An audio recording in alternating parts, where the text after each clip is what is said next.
Assalamualaikum warahmatullahi wabarakatuh. Perkenalkan, nama Ibu Titi Sumanti SSI, mengajar kimia.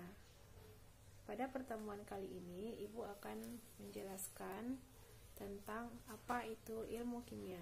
Karena sebelumnya mungkin kita belum belajar kimia. Di SMP belum belajar kimia. Namun sebenarnya ilmu kimia itu adalah cabang dari ilmu pengetahuan alam atau IPA.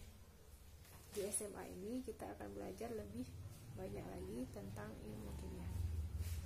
Namun sebelumnya, marilah kita berdoa terlebih dahulu. Bismillahirrahmanirrahim. Dan silakan simak tayangan slide berikut.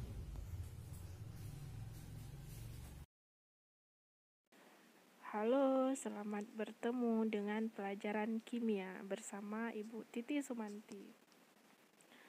Pada pertemuan pertama di semester 1 ini, hal pertama yang akan kita lakukan adalah mengenal dulu tentang ilmu kimia. Nah, yang pertama kita pelajari adalah KD 31, yaitu menjelaskan metode ilmiah, hakikat ilmu kimia, keselamatan dan keamanan di laboratorium, serta peran ilmu kimia dalam kehidupan. Ini KD keseluruhan tentang mengenal ilmu kimia.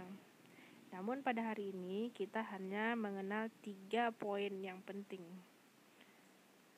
3 hal yang penting itu adalah, yang pertama, kita akan mengenal apa hakikat ilmu kimia sebenarnya. Nah, yang kedua, menjelaskan apa itu konsep materi, klasifikasi materi, wujud materi, dan perubahan materi. Yang ketiga, kita akan menentukan hal apa saja yang harus diperhatikan sebelum melakukan percobaan di laboratorium. Nah, setelah mempelajari ini nanti, Ibu harapkan kamu bisa memahami 3 poin penting yang Ibu jelaskan di dalam slide ini. Dan kamu bisa mencatatnya di dalam buku catatanmu. Nah, yang pertama kita akan mengamati dulu benda-benda apa saja yang ada di sekitar kita. Nah, ini pasti kamu semua sudah tahu. Ini adalah obat-obatan, sabun. Ini adalah telur, minyak.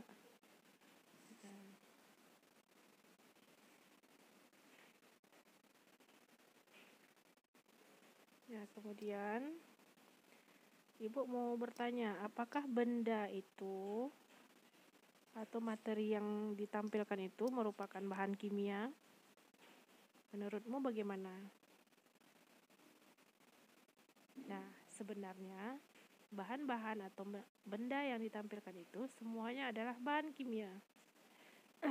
Kenapa demikian? Kita ambil satu contoh. Contohnya air. Air itu tersusun dari oksigen dan hidrogen yang merupakan unsur-unsur kimia dengan lambang O dan H. Kemudian ada nasi. Nasi ini merupakan senyawa yang tersusun dari unsur C, karbon, O, oksigen, dan hidrogen. Nama senyawanya adalah karbohidrat. Dan itu semua adalah unsur-unsur kimia yang menyusunnya. Nah, dekat kan dengan kehidupan kita? Kemudian ada telur, kemudian ada kerang, ada jamur misalnya, ada roti. Nah, itu semua bahan-bahan penyusunnya juga terdiri dari unsur-unsur kimia. Kenapa demikian? Karena telur itu merupakan protein dan lemak. Yang di dalam protein dan lemak itu ada unsur C, ada unsur N, ada unsur O, hidrogen. Nah, juga demikian dengan kerang, jamur, itu mengandung asam amino. Ya. Kemudian banyak lagi contohnya yang benda atau materi dalam kehidupan ini yang merupakan senyawa kimia. Nah, tidak hanya pengawet, tidak hanya obat-obatan, tidak hanya alkohol. Nah, yang yang merupakan bahan kimia, tetapi benda-benda yang kita pakai pun merupakan benda atau materi kimia. Jadi, tahukah kamu apakah yang dipelajari dalam ilmu kimia?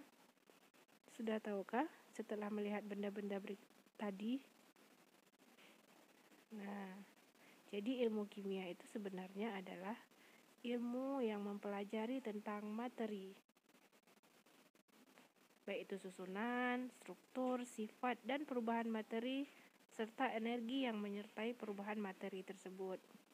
Nah, di sini Ibu kasih huruf besar semua materinya.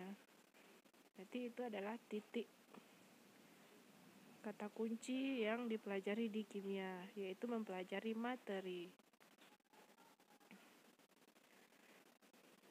Nah, di dalam ilmu kimia kita juga akan melakukan eksperimen, percobaan-percobaan. Kita akan mempelajari juga tentang pembentukan materi dari zat A menjadi zat B. Nah, jadi segala sesuatu. Jadi tadi ada kata kuncinya materi. Jadi apa itu sebenarnya yang disebut dengan materi?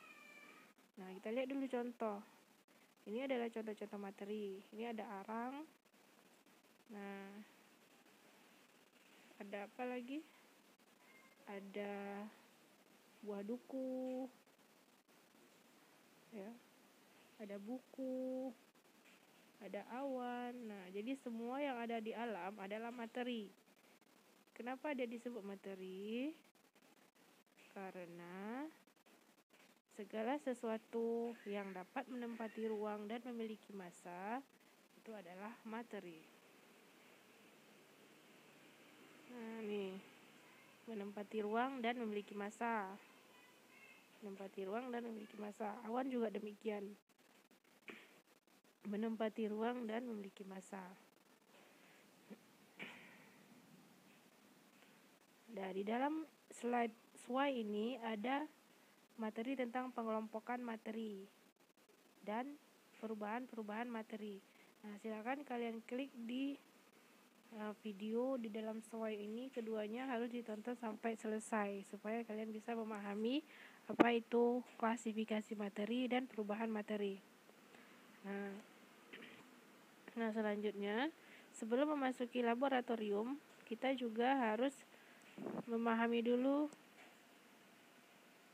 bagaimana tata tertib dan kesiapan apa yang harus kita siapkan sebelum memasuki laboratorium.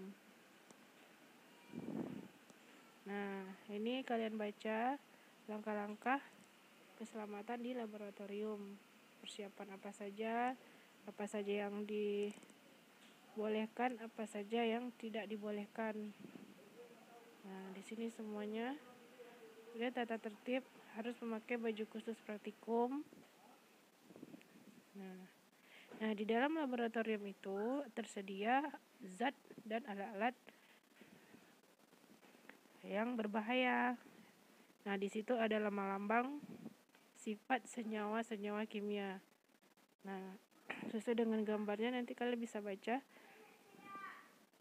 Kemudian, nah, dia ada simbol-simbol bahan kimia.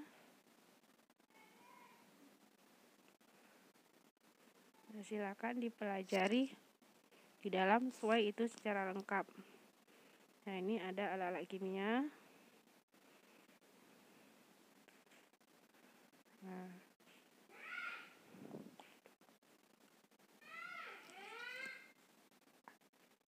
setelah kalian menyimak tayangan slide tersebut, silakan dipahami dan dipelajari secara lengkap dan dituliskan hal-hal penting yang kalian pahami. Semoga bermanfaat untuk melanjutkan ke pelajaran berikutnya.